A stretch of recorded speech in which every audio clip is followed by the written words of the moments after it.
சரி, இந்த நாள்ல ஆண்டவர் எனக்கு என்ன வாக்கு வைத்திருக்கிறார், இந்த மாதம் முழுவதும் எப்படி நடத்த போகிறார் என்று அவளோடு காத்திருக்கிறீங்கல்ல. 34ஆம் சங்கீதம் 19வது வசனத்துல, நீதிமானுக்கு வரும் துன்பங்கள் அநேகமாயிருக்கும், கர்த்தர் அவைகள் எல்லாவற்றிலும் நின்று அவனை விடுவிப்பார். நீதிமானுக்கு ஒரு துன்பங்கள் அநேகமாயிருக்கும். ஆண்டவர் என்னவா கொடுக்கிறாரு, என் பிள்ளைகளே உங்களுக்கு வரக்கூடிய துன்பம் அநேகமாயிருக்கும். என்னங்க சொல்றீங்க, பயமுறுத்துறீங்க, அந்த மாதிரி சொல்றீங்களா? பாடுகள் இல்லாத நாளே இல்லைல்ல. துன்பங்கள், துயரங்கள், பாடுகள், வேதனைகள், நெருக்கங்கள் நம்முடைய வாழ்க்கையில இருந்துகிட்டு தானே இருக்குது.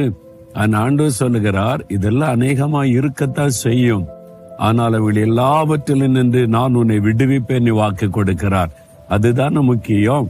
அந்த துன்பத்திலே அமிழ்ந்து போக மாட்டீங்க, துயரத்திலே நீங்கள் அழிந்து போக மாட்டீங்க.